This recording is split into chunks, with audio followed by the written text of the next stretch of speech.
Welcome to Rafscast, Tales from Mohawkad, Episode 4.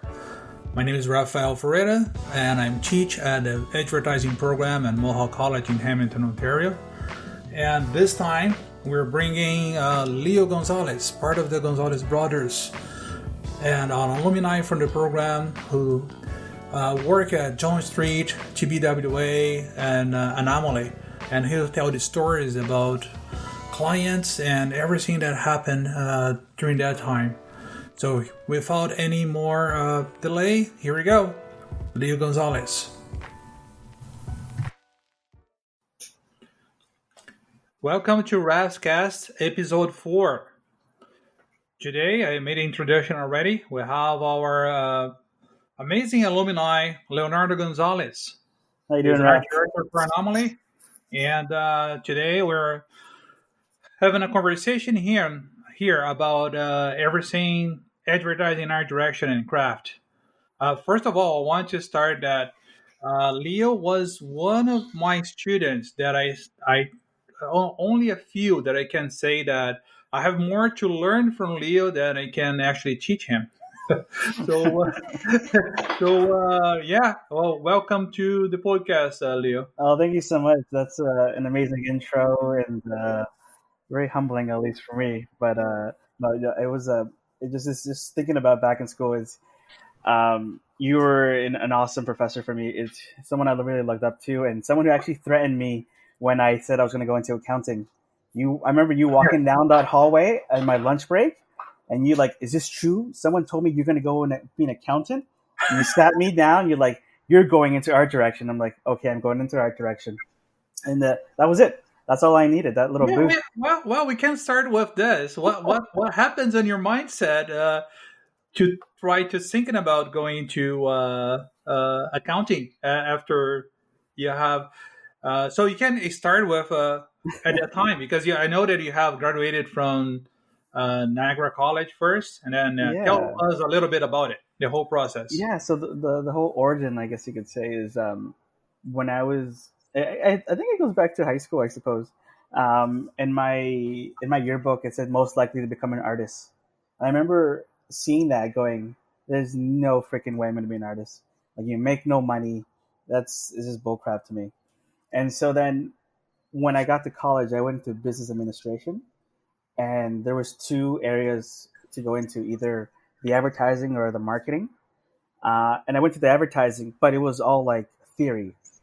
And when I was looking into all the advertising stuff, I was like, oh my God, I want to be the guy who creates these ads. And I thought, I want to be the one who designs them. So after that, I dropped out of that and I went into graphic design school.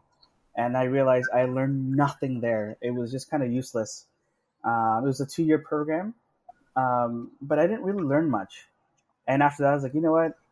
I went into work like at a sign shop, and I always got to see cool ads being printed out, being put up on stores, being put up on billboards, car wraps. And I thought, you know what, that's kind of cool, telling someone what to do.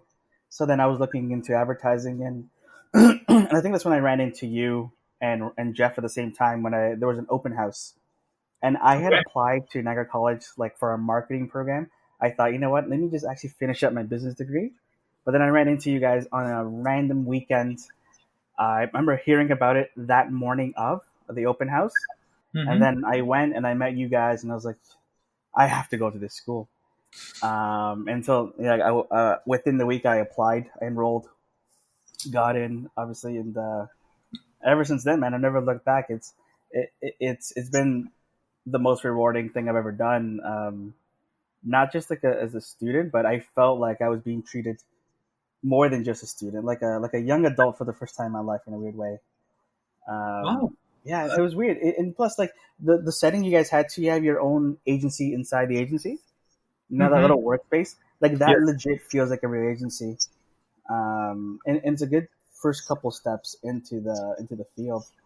But there was no ifs or buts. Like, you had to make deadlines, you had to do things, and you were treated literally like you would be treated in the advertising world. And that was a good first step. But that's how I got into advertising. I there's a lot more into that, but I mean it's all kind of boring. Um, but for me, it was just jumping and jumping. And what I found out too when I'm in the industry is that people who are in advertising, and I see this to a lot of students all the time that I meet over the years, it's not their first choice in life. You know, everyone who's in your class or school, it's really rare to see somebody fresh from high school in an advertising program. And it's really rare to not have them be in a different program or a different profession before coming into advertising. And that's kind of neat to see because they bring all these different aspects and different thoughts from what they were doing in the past into advertising. So that's kind of cool. Yeah, that's good to hear. I think that yeah, we have a few a good share of students who are of their second program. Yeah, when So I think when a Centennial came to our agency one time for a talk, and I remember doing a talk. I was asked at the last second to do a do a little speech in front, but I okay, remember asking everybody to raise their hands if this is your first program choice out of high school, and only one or two hands were up, and a lot of them were in their second, third, and some of them even just diverted a complete career shift. So it's kind of cool to know and for them to see, hey, I started in the program when I was like 25, 26, and I graduated by the time I was 28, 29. Like it's never too old. I hmm felt weird. And the weird, another thing, I don't know if people who are listening to this know this, but I also went to school with my younger brother at the same time. So it was yes, kind of weird. I would kind of touch into that, and even work with him a little bit at one time, isn't it? Yeah, he and I, because I would drive about 40 minutes each way to get to school. So while I was in school, I was working full time hours at the sign shop I was saying earlier, driving every morning, every afternoon, Oh, that's going brutal. back to work. But my bosses at that place were so amazing. He used to be an ad man himself, so he Okay. understood the life, and he let me use his shop as my workspace. After school, I'd go there, work until 2, 3 in the morning, do homework at the same time.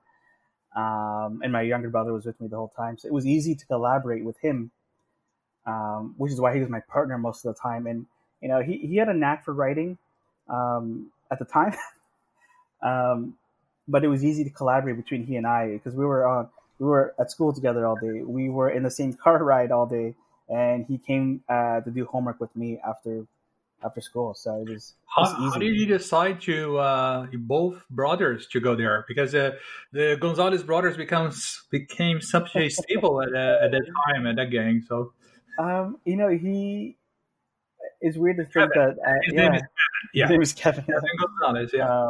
We just had an affinity for design. And here's the funny part, though, is if anyone is ever thinking about going to graphic design, just go into advertising. You're going to learn design so much faster, and you have to put the ads together. When I was in school, like it was so slow for graphic design. I barely learned anything. I learned the majority of my design in advertising. And so, he had an affinity for design, I as well. And so we're like, you know what? If the role becomes, to be a creative, this is probably a good opportunity, a good segue into it. But I had my doubts while in the program because if anybody who's in second year knows or first year is like it's grueling. Like all the projects, all the thumbnails, all the headlines. hmm It's grueling, And so for a moment, I thought, maybe advertising as an art director is not for me. But once you get something through and something approved, that satisfaction is amazing. It's a big high. Well, I don't know how you say that because every time I receive an assignment for you, that I remember that it was kind of a 10 times level of the other students. I'm saying that honestly because you're on another level. Let me tell you that, Leo, without being a false modesty. Well, no, thank You have a real good sense of what it needs to make that happen. you know And what it well, is. that's cool for you. You're super humble. You go with it, and that part two of your character that really impacts me. So The, both. the, Well, that's awesome to hear. It's for any students hearing too, is like for myself, I like to revise constantly. I'm always revisions. You have to live in the world of revisions to sell a campaign through, or just even to sell a print ad on the first round. Good luck. It's almost impossible. And so in school, I self-revise myself constantly. I would design things six, seven, eight, nine times. That's what you really do. Like I've gone into round 21s at work, and so it's grueling. Um, but sometimes the revisions at first you're just like, I don't want to do it. It looks good already. But honestly, the more you do it, the more in a little bubble you're working in, and Hmm. the more you have to think harder. It could look cool, but is it saying anything? And that's the problem I think we fall into, even as just creatives. It looks cool, awesome, it looks awesome, but what does it really mean? And that always happens. I remember being at an old agency, and they were more design focused, and they Okay. used to say like, I won't name the agency, but they used to say like, well, if the headline sucks, at least the design's cool. And I remember thinking, oh, that sucks. That really sucks to hear, because like even for the writer, they want to really push it, and for them to hear that is like, oh man. So you really got to push on both aspects. It's the concept is king above like just even the look and feel. So So yeah, we can go then directly on. You're talking about experience on agencies and revisions. I know that you started on Joint Street as an intern. How was that experience? And then going to BWA, that then became Juniper Park. so I have a little story before going to Sure, John Street. go ahead. Um, I so after, because we won the CMAs, the gold CMAs, remember? Yes. And I remember going up on the stage and had a bunch of people from different agencies ask me like if I'm going anywhere. I felt like a rock star for that one night. I felt like a rock star, and but not everything kind of fizzled out, and maybe because I had a big ego at that time. But I remember I had an offer for an internship at an agency, and because I just everything else that wasn't panning out, I thought I would get like Leo Burnett, Saatchi. Saatchi was really big at that time. Big places, and then nothing really happened. And there was a smaller agency at the time, and they offered me like an internship, which was like minimum wage at the time. But then at the last second, John Street offered me the day before I was going to start at this other agency. They offered me an internship, and I remember asking a few friends, a few people in the industry, but like if I were you, I would take John Street. And so I did, and I burned a massive, massive bridge with that other agency. Like Jeff and you guys and Wayne at the time, we'd always talk about like never burn bridges. And the first thing I did was burn a bridge. And so that's something that I still live with in a funny way because we laugh about it now. But I remember talking to a few friends that left that agency and came to work at Anomaly. And they're like, and I've told them that story, like, you're that guy. It's like, Oh my oh, god. that guy. Am I allowed to swear on this? Of course. He's like, you're that guy fucking hates you, man. I'm like, oh shit. He's like, yeah, you can never work at that agency ever again. And I'm like, and that agency since then has become really good.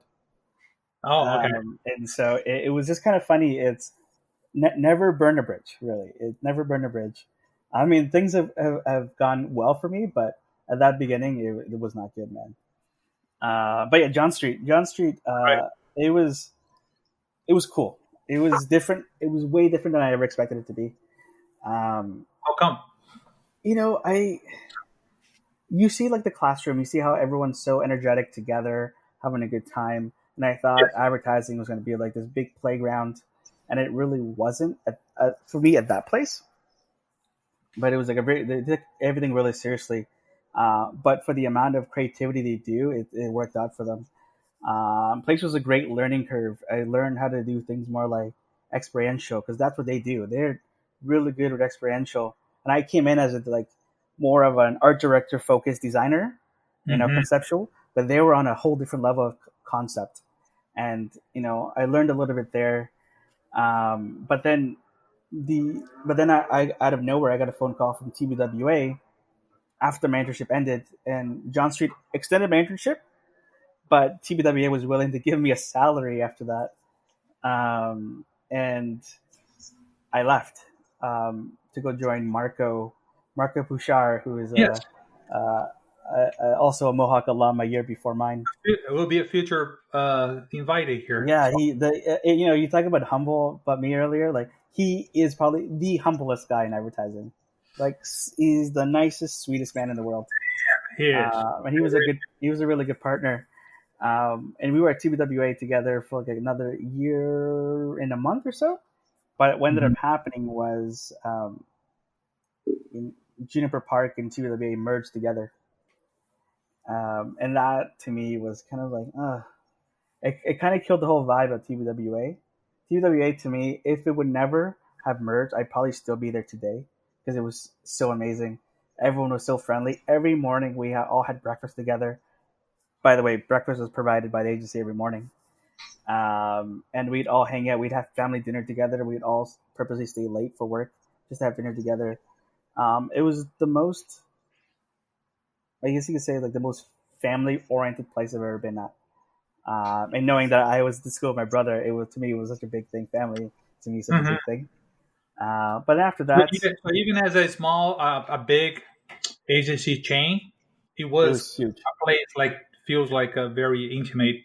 Then people Yeah, it are was very good. intimate. It was very intimate. You know, the one thing I'm working up towards Anomaly, but um, the one Oh yes. thing, the one thing that's like I look to is like culture, right?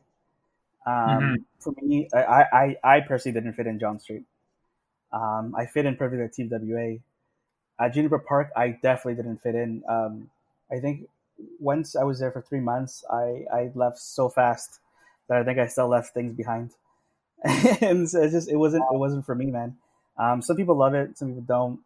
But that's just every agency. Every agency is different, and the culture is all different in every single place. And I really value culture Hmm. because if you're cool with the people you hang out with or do work with, the creativity flows. There, it was just a whole different game. And then I had left. I so badly didn't want to be there that I was left jobless for a little bit because I didn't have anywhere else to go. So I did a freelance gig here and there, and then I messaged Emily Nixon, who I think speaks at Mohawk once in a while. Yes. She we her and I got to talking, and she said that her partner had just left the agency, and if I was willing to partner up with her, and I said hell yeah. At that time, I really needed a job, so it really helped out. And honestly, man, I'm so grateful to her for hooking me up with that job because I've been out of Anomaly for 5 years now, almost 5 years. And everything about it, I love. I'm sure people hear horror stories of Anomaly, but for me, I've never experienced it. To me, it's an agency that I truly, truly love, and I've never looked back. I So, guess. what makes you love that place? The one thing that I found different from different to this agency and other agencies is when, for example, I was at like I don't want to single out a single agency, but some places you always hear this like people are protective of their idea, and if you go around and ask, "Hey man, what are you working on?" It's like nothing. Don't worry about it. I always had that kind of cold shoulder feel, like people were too scared to tell each other what they're working on in case someone steals an idea. And to me, I find that kind of weird because when I was in school, you tell each other ideas and you're like, oh, you collaborate. Hmm. And I'm so used to the collaboration. When I got to Anomaly, everyone is just walking around talking to each other. Hey man, what are you working on? Oh, I'm working on this dope project right now for like Nike or like Doses or for like this three-wheeled motorcycle.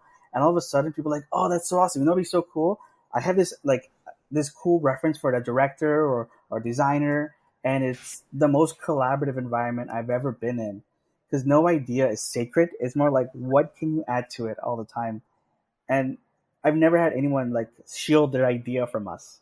It's a big collaborative environment, and you know, the idea is bigger than all of us. It's Hmm. and that's what I really love is just that the collaboration is so big and the culture is amazing. We all hang out together, we all drink together, we all know each other's wives, girlfriends, dogs. I It's see. it's it's just I don't know, man. It's just a big environment for me that I love. So the idea of sharing help everybody to develop it even more. So I think the work of everybody gets even better Yeah, with that kind of definitely, environment.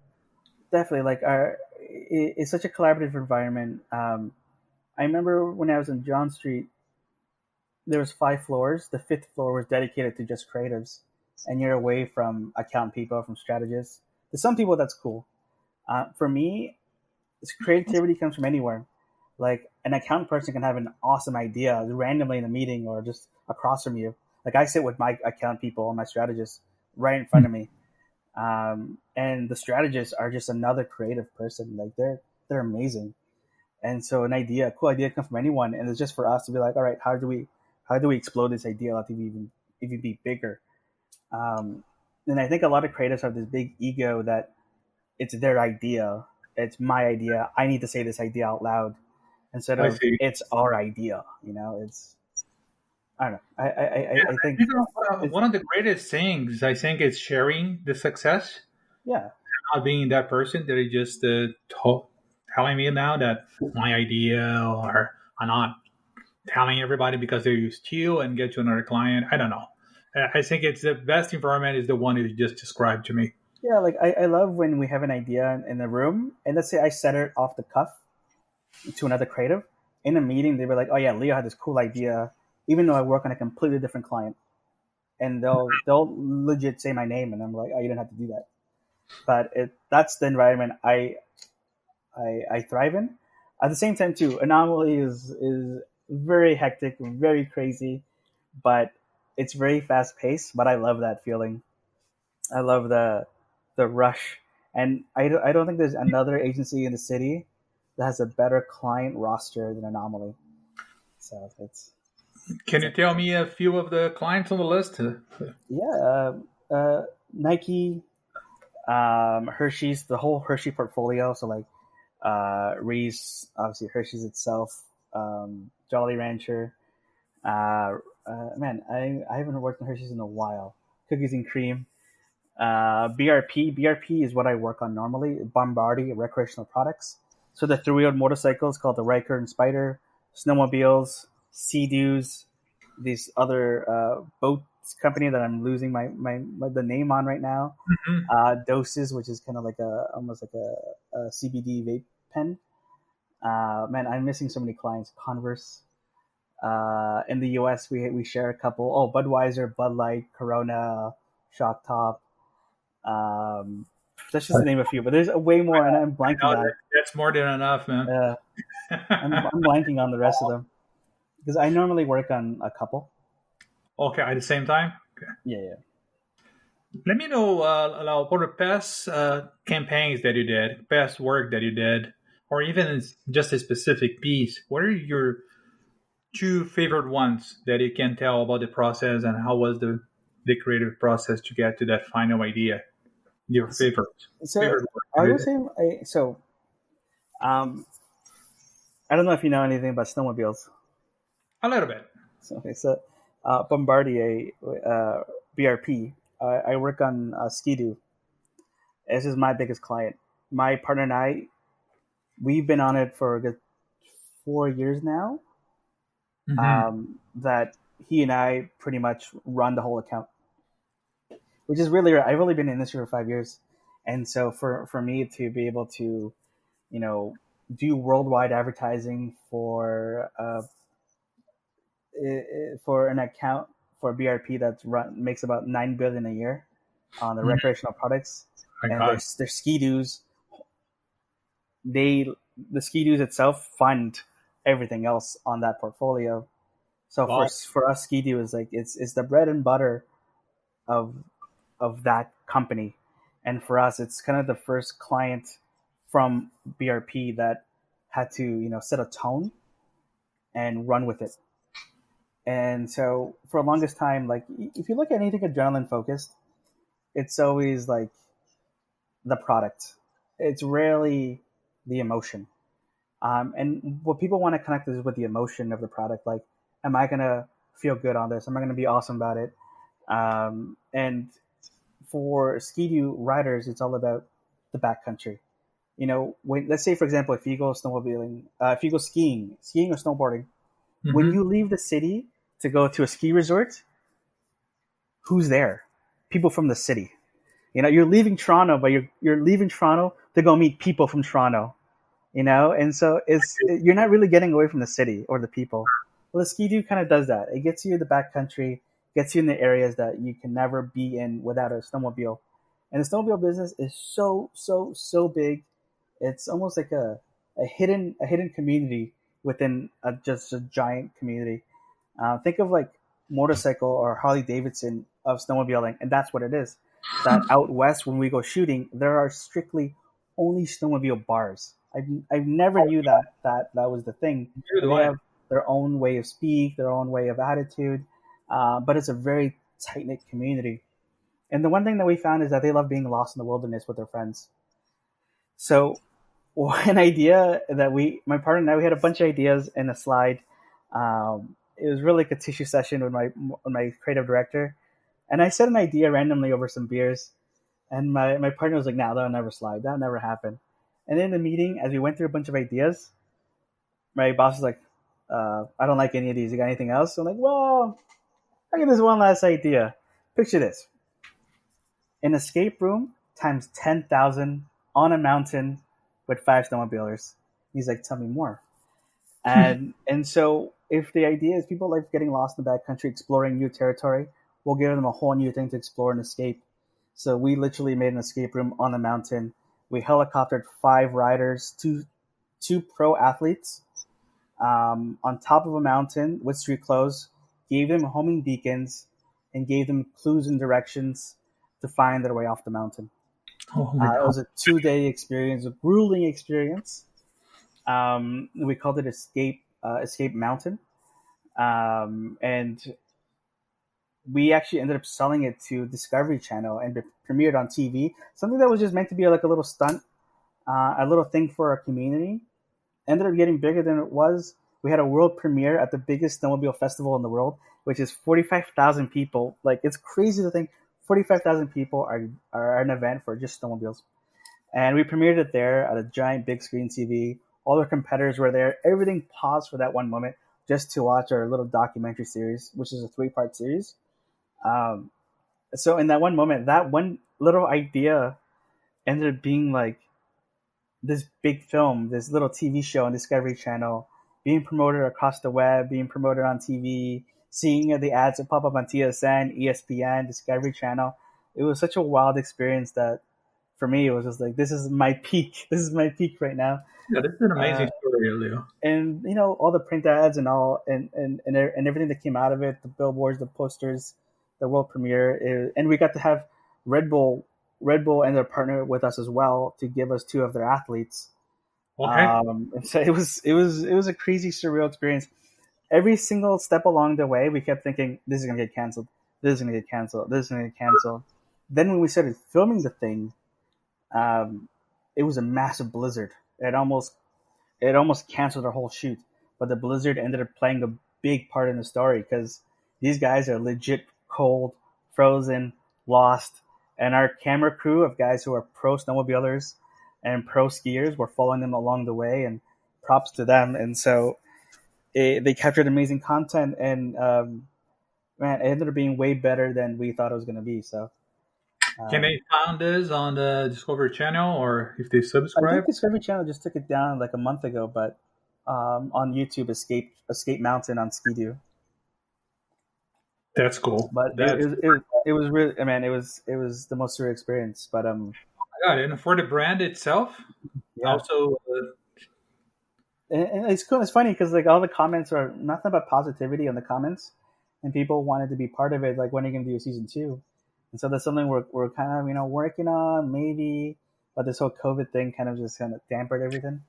but So we had to, that's the one thing or one idea that for me people usually think about. Let's do this, or and they think, oh, this is too big, this is too much, or but something like that. it's funny because like that idea was on one slide.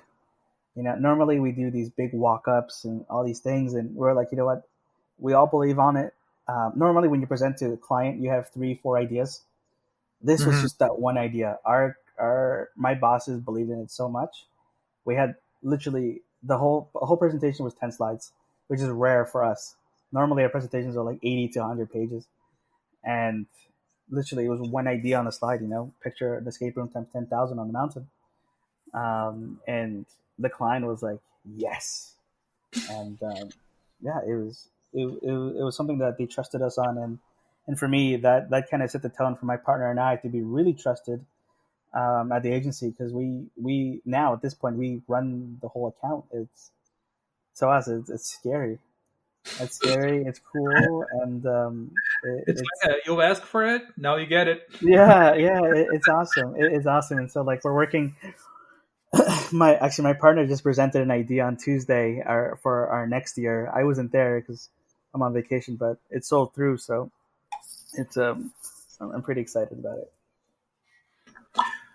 Oh wow, that's a super amazing story. That's to hear that. I will look into it right away when I finish recording this. Yeah, it's funny. It's when you look at it, the trailer. Just look at the trailer alone. It sets a Yeah. tone. The trailer was pretty much our case study. Oh, So, but legit, like if you look at it, it was dangerous shoot. It was a very, very, very dangerous shoot. Something that probably shouldn't have happened, but hmm. I'm so happy that it did. That's great. You have another one that Yeah, it's funny. There's so many. I'm thinking right I know there's now. so many. I The, would say like hours here talking to you. yeah, no, it's funny. There's so many that one that I'm proud of, only because we pivoted so quickly, was for Budweiser. So when I'm not working on Ski-Doo, I'm working on like Budweiser or the Through Wheel motorcycles. Okay. We because during like after, I say after March 1st till May is when we Hmm. have downtime from snowmobiles. Other than that, after that, 9 months of just snowmobile creativity. But we jump on different projects here and there. Though, so Budweiser, we were supposed to do a whole barbecue series, like with cooking, with barbecuing and star athletes. And it was something that's been in the works for a couple of months. But then COVID hit, and so we had to completely scramble that whole thing. So we're like, you know what? I think we can do all this shoot remotely. We send all these athletes this kit, like GoPro, phones, camera setup, rig, and how to, like, really quickly. So we had this Hmm. barbecue series with like these crazy crazy athletes. I wish I got to meet them in person, but I got to meet them over Zoom and talking to them like, all right, here's what you're supposed to do and how you're supposed to handle it, and just talking to them. And it was just a barbecue show where let's say for example, we had like 2 NFL players, and online we had professional chef and Paul Bissonette, Biz Nasty, who were going to Okay. be the judges. And so it was just like a giant, big powwow of talking to each other, but barbecuing at the same time and competing against each other. And the riffing that happens in it is so funny. You should check it out. It's called Battle of the Grill on YouTube. But it Battle was of the Real. something that we had to pivot really quickly.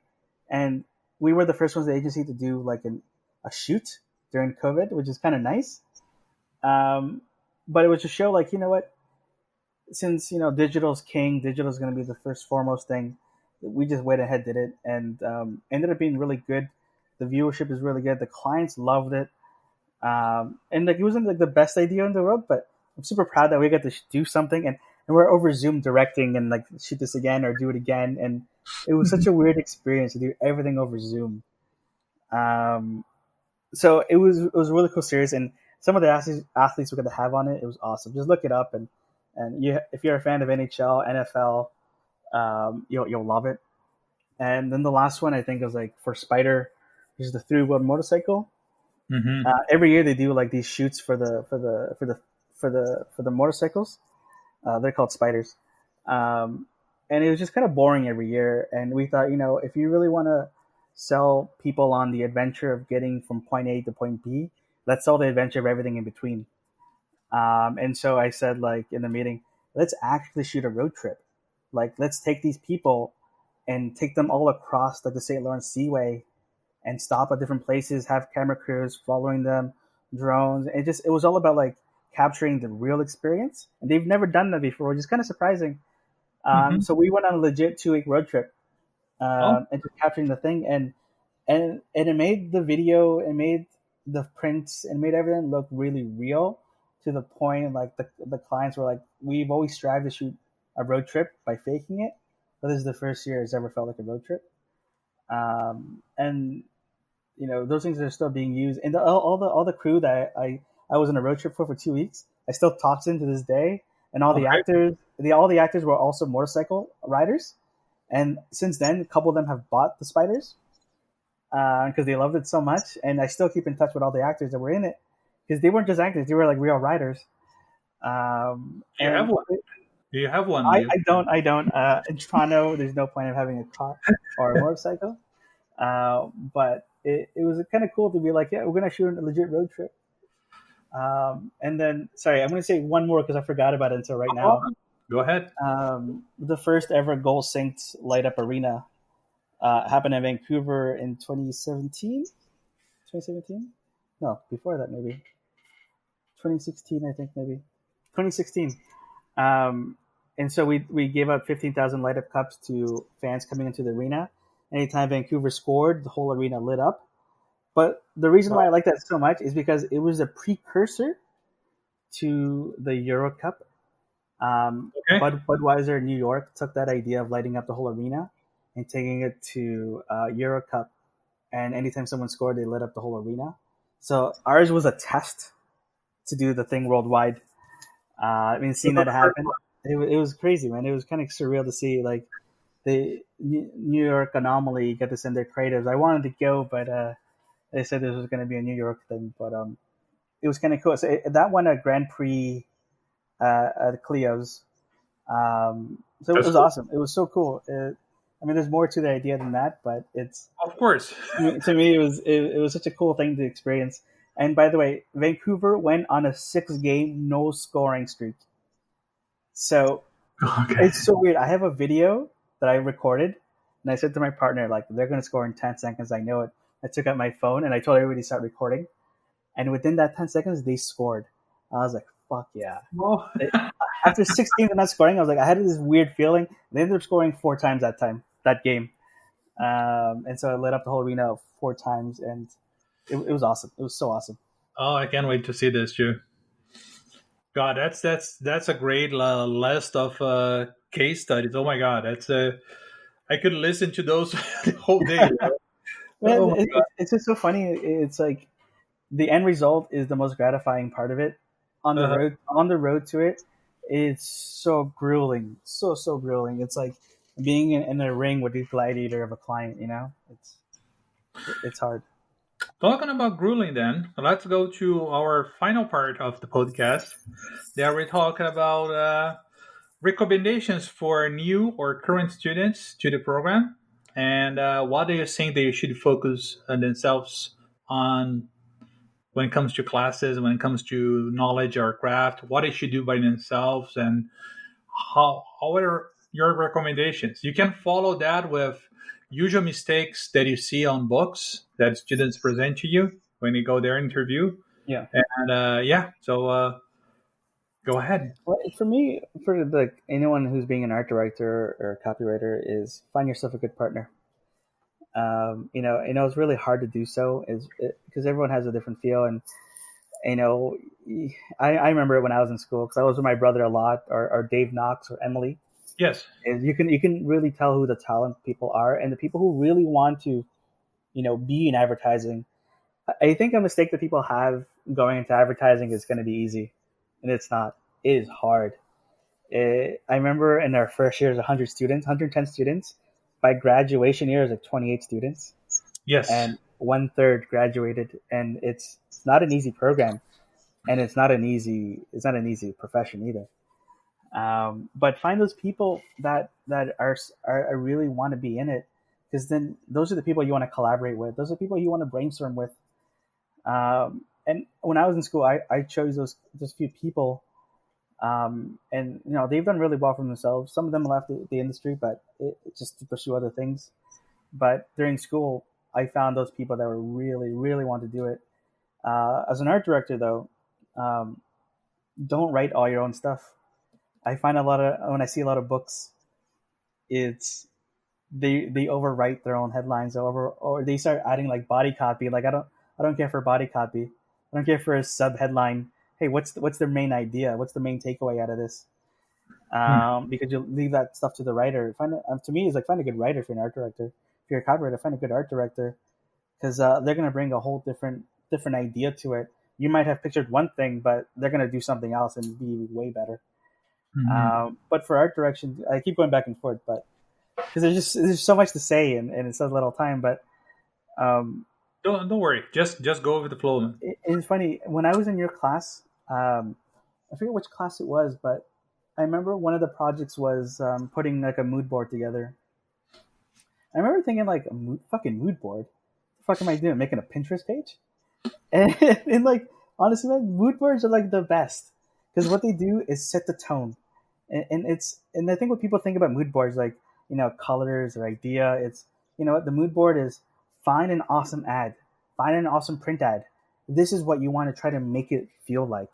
Like if someone's Hmm. like, this is the I want the tone to be a father and son, mom and daughter. Like put those kind of feelings. Like if that image has a visceral feeling to it, put it in.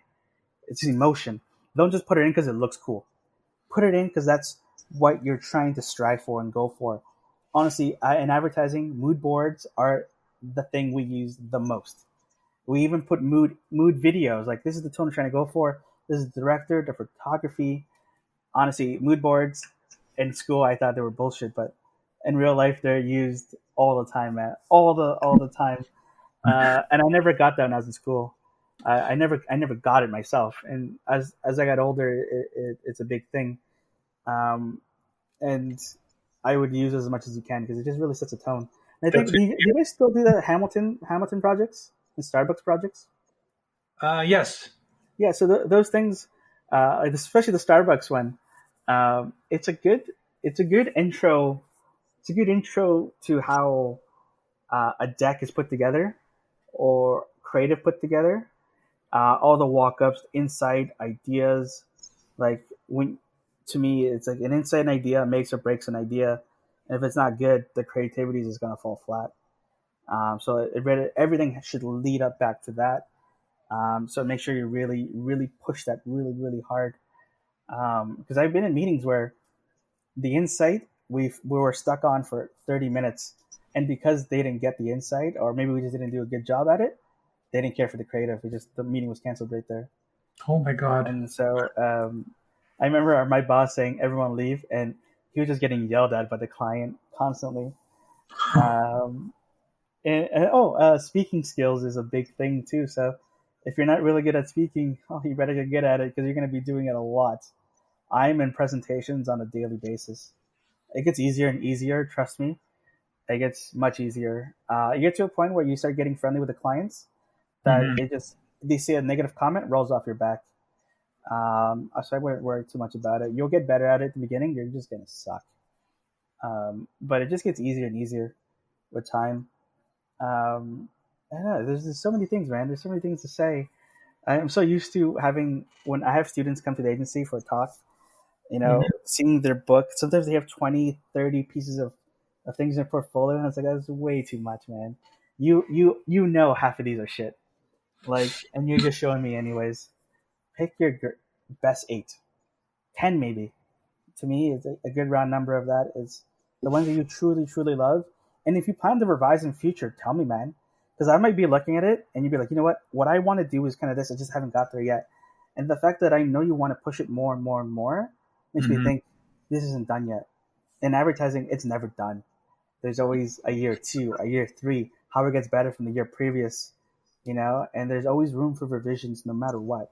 The more you revise yourself, the more I know you're ready to be in advertising because honestly, you're never gonna hit it out of the park in the first round. It's possible, but freaking rare. Um, I mean, revise yourself to me is one big thing. You got to live in the world of visions. You you you might want to get used to it now. So, but I think Jeff gets him in that mode now. Yes, yes. 100 thumbnails, 100 headlines. Yeah, it's even harder now. What, in this, I would say this now, and nothing against Jeff. I've never done that since school, but I have been in multiple revisions. So after a while, you get used to like the client, you get the tone of it. You're just like, all right, here's the idea, and you might have 10 ideas, but out of those 10 ideas, three of them you might have to just expand. Um, Mhm. but it's really true though. You're gonna have to go rounds and rounds and rounds. You might as well do it earlier than later. What happens? What is suggestion is about craft? Because I know that you're with the tools, you're excellent. You're super good with it.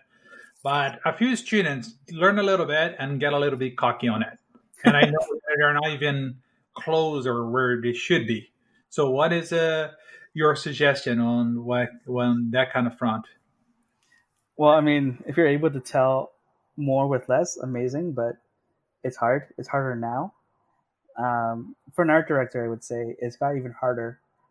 It's you're not only just in charge of the look and feel of the campaign, or the prints or the billboards or whatever you're working on.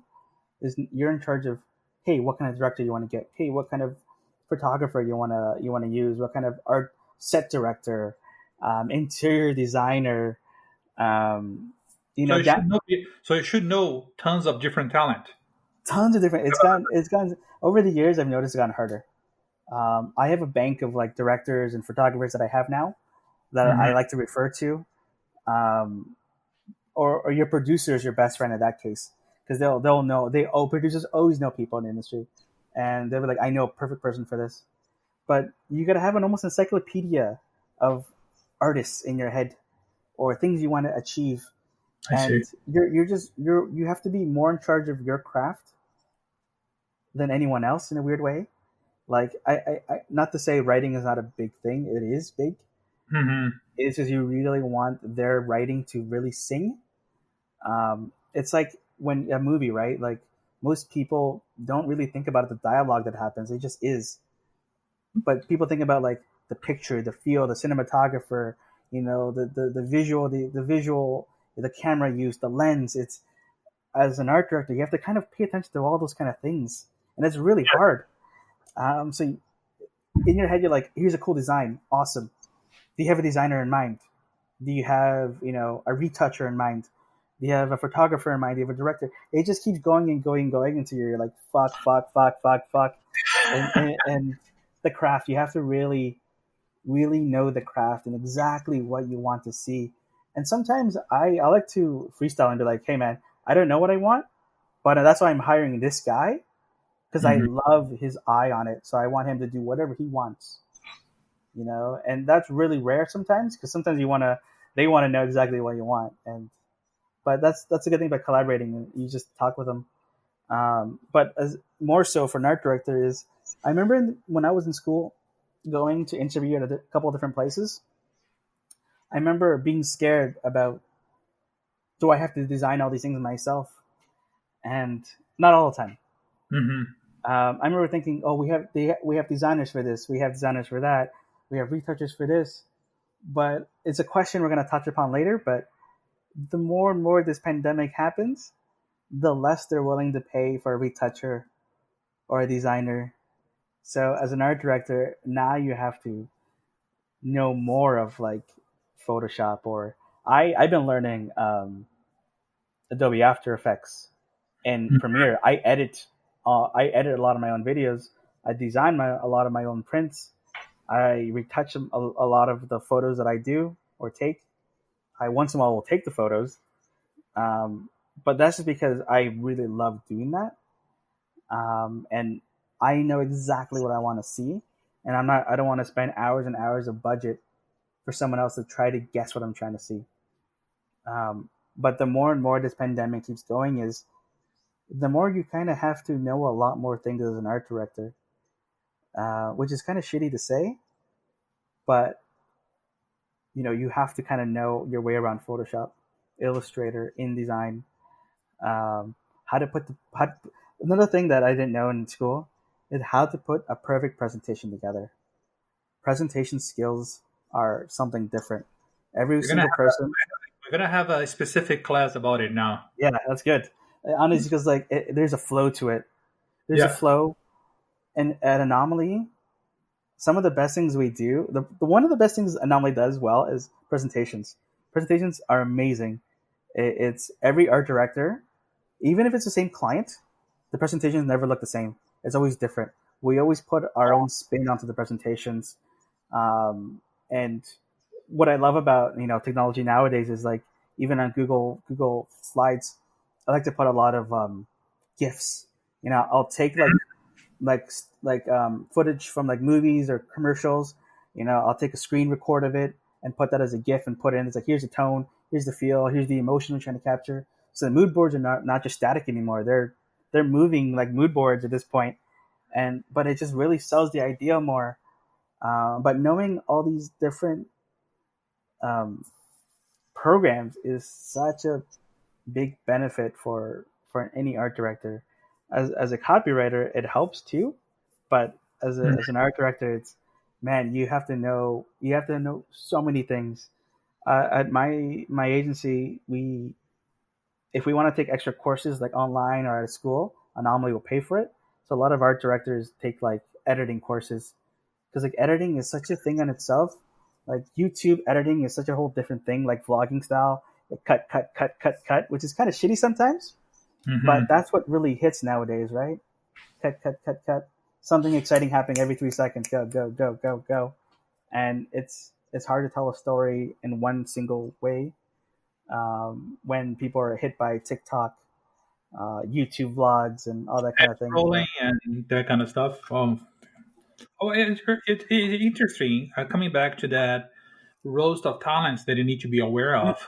What kind of recommendations you probably will give to a junior who only knows a few directors or cinematographers? What is your best suggestion to begins to ask about talent and get his team of different selections to work with? There's a lot of production houses in Toronto, and a lot of them have like West Side Studios, for example. They'll have like a roster of photographers and videographers that you can just take a look on. It might not be what exactly you're looking for, but it gives you a good idea of the stuff they do. And Okay. if you like that director or photographer, you can look up the rest of his stuff. But it's not to say that um, if you find a photographer, let's say Japan, and you're like, I want to work with them, and your bosses are like, yeah, that's impossible. He's in Japan. You're like, okay, cool, but I like his photography style. If we can find someone like this, that's good. That's good enough because you're trying to get that vision. And as producers, it's the producer's job to find someone that fits that role. Okay. And so, as I said, your producer is like your best friend. They want to create your vision as much as they want to. And I've had some amazing producers that like will go above and beyond.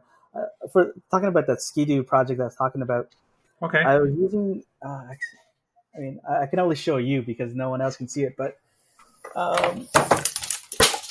oops.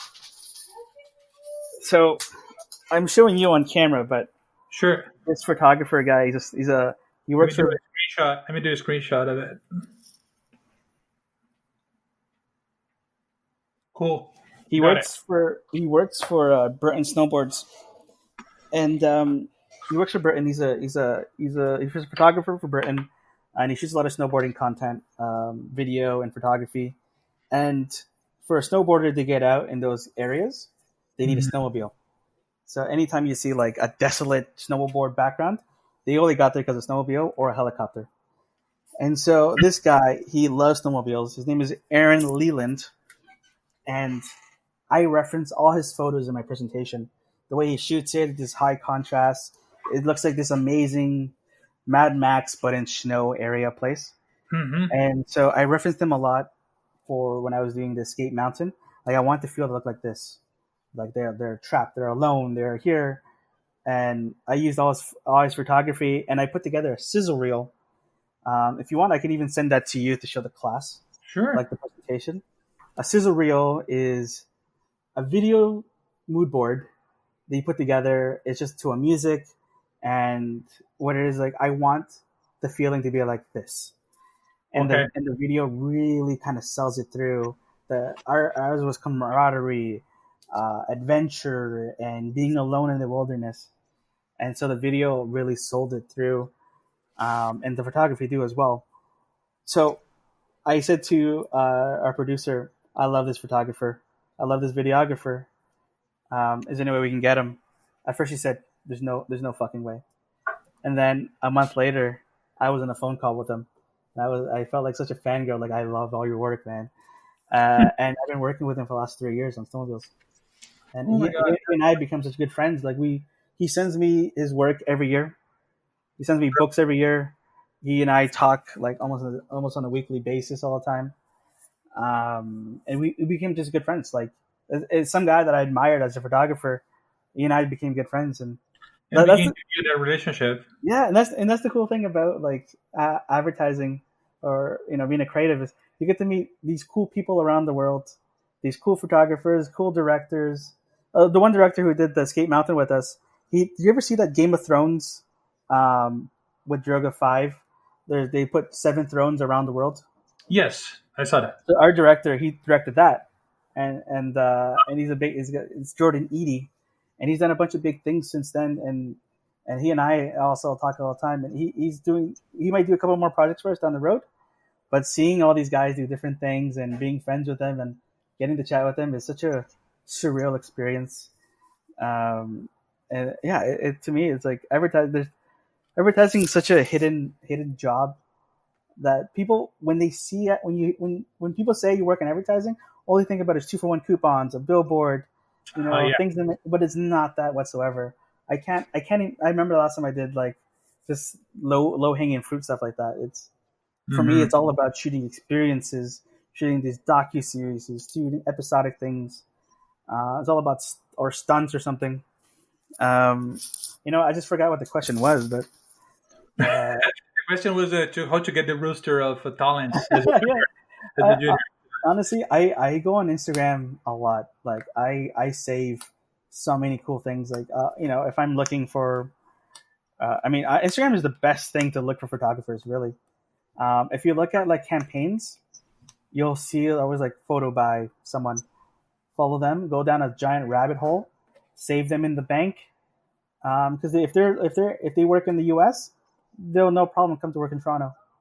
It's just how it is, and they got agents for that.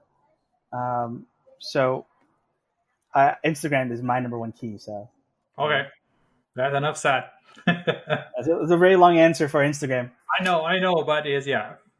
How about our last part of it, Leo? Because I know we can do a 5 series with you, an hour.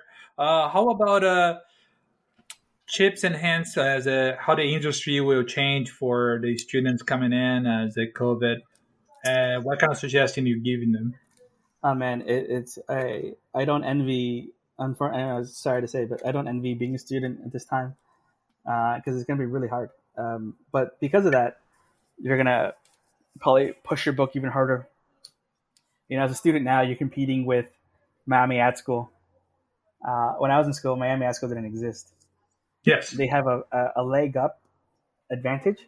But I would say though, even seeing some of the stuff from Miami Ad School, and seeing stuff from Mohawk, they're so close to each other. It's hard. It's hard to tell. You'd be hard pressed to tell from where it's from, because like Mohawk stuff is so good, and the concept is always pushed hard, hard, hard. Miami Ad School, I think they just got a bit more design chop, because I think they're pushed into design chop a lot. But they're both really good, right? And competing with them is hard enough as it is. That's one thing. You have to be better than your peers. Um, but for the landscape of getting an internship, Hmm. there's a lot of people. There's a lot of agencies that are bouncing back. A lot of them had to let go of a lot of people. Unfortunately for us, like we didn't really did that. We didn't really do that. But they're looking for creativity that is beyond the simple print, billboard, TV, even, because TV expenditure has gone down so much in the past couple of years, pushed even further down, that they want creativity coming from like social media platforms as the first thing, right? So like Instagram, TikTok, Facebook, meh. But what's the next big stunt or experiential thing? Everything is, people want to walk away with an experience. Um, Hang on. And so if your book can have more experiential stuff or ideas or like these stunts that could happen, and it's hard Hmm. to think of what a stunt is without actually filming it, but I see. the idea inside of it, and we'll do this and this and this, you're like, oh, that kind of intrigues you a little bit more. So digital first, experiential second, but if you combine both of them, amazing. And everyone loves a good print ad, a good smart print ad, because it's kind of just the simple basics. Um, but I don't know. It's hard to say. It's the future of advertising is still kind of up in the air. For me, it's I've seen our clients cut budgets down, but that just makes us think about. Um, for example, here's an example. I guess you could say, but that we did. So every year we send 15,000 of our ski-doo hardcore buyers. They're called the Diamond Club. These are guys that buy a brand new snowmobile every single year. And so, to treat them, we give them something small. Like it'll be like $30 gift. And it was cut down to $7. Like, what are we gonna give someone something that they're gonna enjoy for $7? And we're like, nothing. So what we Uh-huh. did was we thought, you know what? People get these gifts in July. Is the off season. So what if we just did like a small little workout gym, little small thing, right? So to turn on the snowmobile, it's like a lawnmower. You have to pull the cord to turn on. It's exactly the same. That's how you turn on a snowmobile. So what we did was we grabbed exercise bands that have the pull cord on the end of it. And so Okay. we made a whole workout regime with the pull cord that is a rubber band. Oh, that's a and big and so we sent it to all these people, and they were laughing about it. Like, this is so ridiculous. I love it. And all these people started sending us videos about them working out and making up their own workouts. I illustrated all the workout routines, and we named them the pull start, the gas pump, or the getting your friend out of the ditch pump. It was all these stupid things that we named it, and people loved it so much that the next year we even did, like the year previous, we did a hand grip strengthener to strengthen your hand, because you got to push with your thumb. So we used it's kind of like a motorcycle to turn on, right? Uh-huh. And so we sent a hand grip throttle to people. There were $5 a gift, and people loved it. They were using it, the hand grip, and again, what it did was it made us think like we have all these barriers, but what is something they'll use or have fun with that's kind of ridiculous and fun with a budget cut down to one third.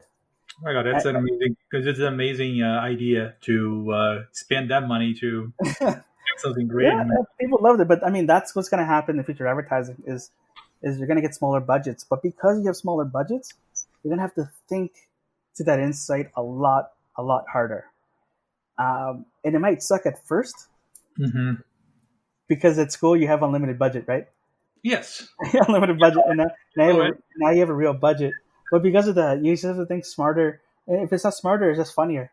It's more ridiculous, and you'll find that people are going to start shooting things themselves. Um, mm, you see this whole trend of lo-fi is the new hi-fi. You don't have to shoot everything on a red camera or phantom camera. You can shoot shit on a phone and it still look pretty good. Like you have full-on mm, commercials shot on Samsung 20s, iPhone X's, and so if your insight or if your production value is to be like, all right, we're gonna do the things very low-fi. We're gonna be behind the scenes. You're gonna feel like there's no actors involved. We're gonna shoot everything on a phone over the camera and feel really ingrained into our culture. And the client's like, yes, that's what I want. Then you mm. go. Your budget goes down lower. Like it's is what it is. So a right way to say to the client and also to present, it makes a whole difference too when it comes to managing that money, isn't it? Yeah, I mean, for clients, it's a little bit now. The question is, why am I going to spend that money? Before, a TV commercial was like a no-brainer. A print ad was a no-brainer. A banner ads are no-brainers, but now they're starting to question, why am I going to spend that money there? And I you see. have to back it up every single way. Now, back it up every single way. Before, it was like, yeah, we have to do this. This is the bare bones. And now it's not that anymore. What do you think will happen when this whole thing pass? I think you're going to see. It's kind of hard to say, but I think a lot more people are going to be working from home for sure. Directing from home. I've had a few friends direct commercials in Europe from home, Wow. which is kind of crazy. But to show that not just us, but even production companies have to be a lot more nimble. Hmm. Partnerships around the world. We have a studio that Anomaly has. It's called Unreasonable Studios. That's our own studio. We do stuff for not just Anomaly, but for other agencies as well. A lot of ad agencies are going to have start having their own production companies. Um, but because of that, they can hook up with other production companies around the world. So you don't always have to be present for every little thing they do. It'll be nice. For example, this year, every year I shoot out west. I might not be there this year just because of everything happening. So Okay. everything has to be a lot more nimble. Trust the production crew, and have someone on over there that is my go-to constantly. Um, but I think budgets are going to be tighter. Things have to be smarter. Everything's going to be digital focused first, and if not, experiential. Because now it's going to be people are going to be wanting touching things all over again, which is a terrible thing to say, Okay. but people want to feel the experience, right? Yes. Like seeing something happen on Instagram, seeing something happen on Facebook or YouTube, it's one thing, but people have been doing that for the past 9 months at home. YouTube consumption, Instagram has skyrocketed up, and People there's will be only desperate to. there's only so much people can take in. Like Hmm. like content is king. Content is, if you've noticed everything on YouTube, I don't watch anything less than 10 minutes anymore on YouTube. Like if I really like a channel, I want more of that content. Okay. Like 2 minute, 3 minute YouTube videos are really rare now. And if they are, they're not worth my time. I like content. And so a lot of the YouTubers I watch are over 10 minutes long. And I feel like, TikTok has the small seconds of content. YouTube is going to get bigger on content series, Hmm. not TV shows, but series. I, it's so weird. It's so hard to say, like, because like you start seeing TikTok all over the place now. It's TikTok influencers, Instagram influencers. Yes. I hate to say that influencers is the future, but it has been the future for the last couple of years. You have a famous basketball player do a shoe drop, people go gaga over it. Like Travis Scott McDonald's, like that's it makes no sense. It's hard, but at the same time, it's fascinating how things change nowadays, and how you need to keep it up, of course, but how things change. You need to see the opportunity on all those new kind of things, isn't it? Totally, like you saw that guy, was it Ocean Spray on TikTok? The guy skateboarding down the road, chugging down Ocean Spray. He was Hmm. gifted a car and like a lifetime supply of Ocean Spray. Like you would never have a guessed that, And it's advertising to me is out of left field now. Is random. When you pick your opportunities, you got to just jump on it right away. If you have an idea, don't be silent about it. Just say it. But Just do it. that's a good thing, actually. Yeah. The- Somehow. I think back like to the Oreo ad during the Super Bowl when the lights went out. Like Hmm. within an hour, they had the Oreo, bet even good and the lights off.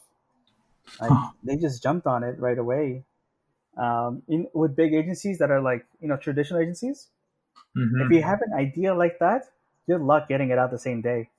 Like it's gonna be like a week before it's approved. And by then, you're like, who gives a fuck? But if you're a small agency or like an agency that's digital focused first, oh man, you just call up your boss. Hey, I got this idea. Let's do it right away. So Thank you very much. I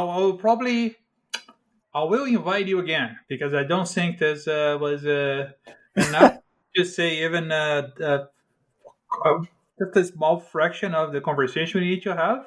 But I think it's a good start. Let's do this in a year or so we can talk about once again. I will get an invitation. If you could, it would be amazing. yeah, that'd be amazing. And maybe call Kevin, your brother, so we both do it together. That'd be actually pretty funny. Because he's doing a whole different thing now. So it's he just I don't know. He just freelances around. Sometimes you make more money. Sometimes you don't.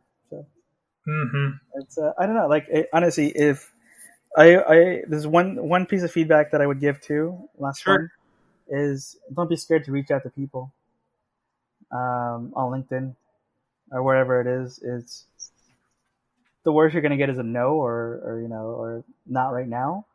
But I never turned down a student to at the time at least to meet, look at a book, or some advice or a random question here and there. I've never said no. And I say this to everybody, and I think they're kind of skeptical about it at first. At my agency, I do talk to a lot of different students, even do like presentations at work. Hmm. Man, where it's a pay it forward industry. Like anyone who got to where they are in advertising, because someone else like got them there. Usually, like Emily Nixon got me at Anomaly, Marco got me at TBWA. You know what I mean? And so this is a pay it forward industry. Is for me, it's like if you're ever in a position where you're able to give advice, do it. If you're able to take out time to get a coffee or meet a student, like in my opinion, like fucking do it because someone's doing it for you or someone's gonna do it for you. This industry is not just like not like what they see in Mad Men. Everyone's a dick. Everyone's Hmm. really nice in this industry, and people want to see people succeed. And for me, especially, I'm from Mohawk, so I want to see Mohawk succeed. I want them to be on the map for advertising. And even my partner, he every year he didn't go to Mohawk. He went to Centennial, and he still like talks to kids from Mohawk just because I asked him to. And he's like, "Yeah, man, dope. This industry is full of friendly people, and don't be afraid to reach out to people, to talk to them, to pick their brain. Even have even if someone says like, "Hey, let's do a quick little Zoom meeting," like I'm down for if I got the time. Providing it's not during work hours, but I'm more than willing to. So there's one thing that these kids, I say adults, young adults, is if you really want it, man, go for it, ask for it, get it, grab it. You're just not gonna know if you don't ask. So Those are amazing stories and inspiration talk with Leo. And I want to thank you so much, Leo. And until next time, we will come back here. And this is the end of Rafscast episode 4. Thank you very much, Leo. thanks, man. Thank you.